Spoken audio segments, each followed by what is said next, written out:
तो लगभग 12,200 एम्प्लॉयज़ को निकाला जाएगा।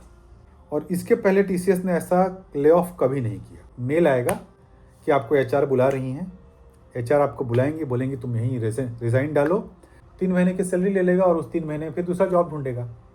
आज के ज़माने में अगर आप प्राइवेट नौकरी कर रहे हो, अगर आपने अपना दोस्त एआई को नहीं बनाया है, आर्टिफिशियल इंटेलिजेंस को, तो आप बिल्कुल भी सिक्योर्ड नहीं हो।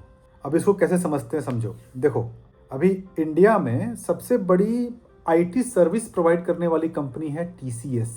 टीसीएस के पास कुल लगभग 6,13,000 एम्प्लॉयज़ हैं।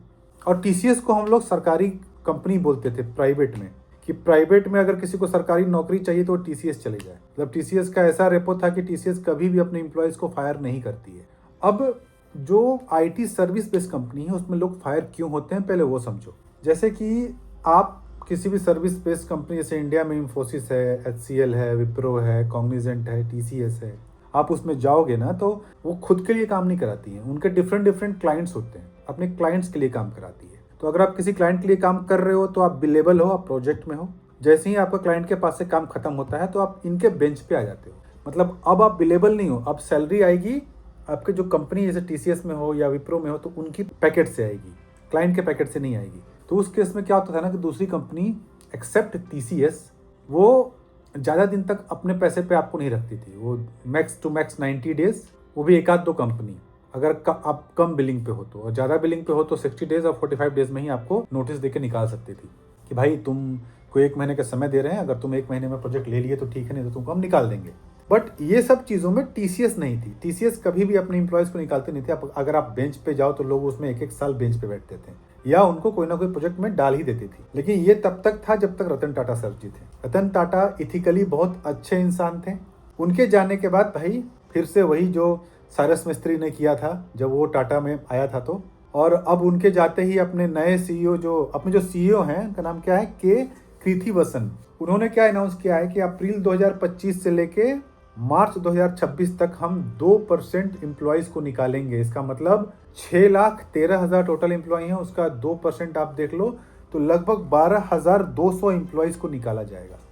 12,200 एम्प्लॉयज़ वो एम्प्लॉयज़ होंगे जो 35 दिन या 35 दिन से ज़्यादा बेंच पे हैं। आप समझ गए ना, बेंच का मैंने कहानी आपको बताया था। और इसके पहले टीसीएस ने ऐसा ले ऑफ कभी नहीं किया। इनफैक्ट उसने ले ऑफ शुरू भी कर दिया है, लोगों को मेल भी जाना शुरू हो गया है।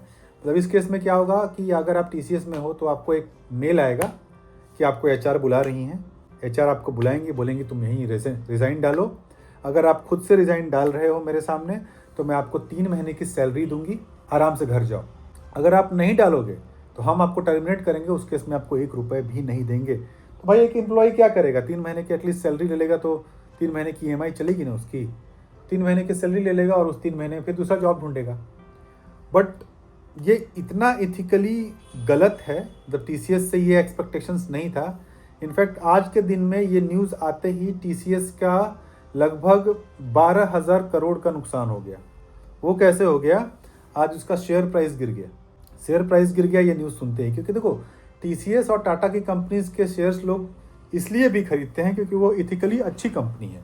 वो कभी भी अपने कर्मचारी या अपने शेयर होल्डर्स के साथ बेईमानी नहीं करेगी। तो इसीलिए रतन टाटा सर के ऊपर लोगों को विश्वास था, टिके हुए थे। अब उन्होंने ऐसी न्यूज़ सुनी तो अब टीसीएस के शेयर्स गिरा दिए, लोगों ने अपने शेयर्स बेच दिए कि भागो यार, ये अच्छी कंपनी नहीं है।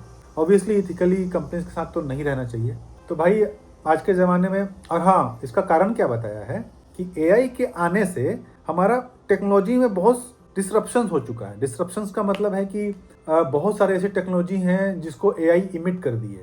मतलब अब जैसे पीपीटी बनाना, अब एक पीपीटी बनाने के लिए कोई एम्प्लॉई है, या डेटा एंट्री के लिए कोई एम्प्लॉई है, या एक्सेल में फॉर्मूला लगाने के लिए कोई एम्प्लॉई है।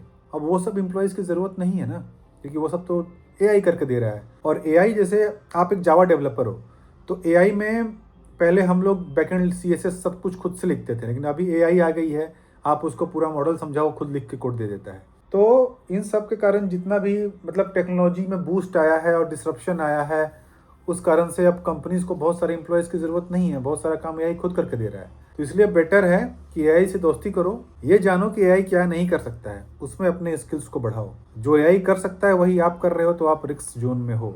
और एक बात जान लो कि ये एक ऐसा डर भी है कि टीसीएस ने शुरू किया है ना, तो सारी कंपनी शुरू करेगी ऐसा। धीरे धीरे एम्प्लॉयज़ को निकालने का काम। क्योंकि मुझे याद है जब कोविड के बाद कंपनीज ऑफिस बुलाने लगी थी तो सबसे पहले TCS ने लोगों को ऑफिस बुलाया था, उसके बाद फिर दूसरी कंपनीज ने उसको देखा देखी शुरू किया था। तो भाई अगर आप IT कंपनी में हो तो थोड़ा रिस्क जोन में हो, थोड़ा हिसाब से चलो, पैसे हिसाब से खर्च करो और अपने को टेक्नोलॉजी और AI से फ्रेंडली बनाओ, अच्छे से यूज़ करना सीखो और तभी आपका जॉब बच सकता है। नहीं तो आज के ज़माने में कोई भी सेफ जोन में नहीं है। तो यही डिस्कस, वैसे इसके ऊपर बहुत सारे पॉइंट्स निकल के आ रहे हैं। अभी मैंने देखा एक पॉइंट, उसमें कोई एक फर्म है जो कि ऐसे एम्प्लॉयज़ को मदद करती है। फर्म है FITE।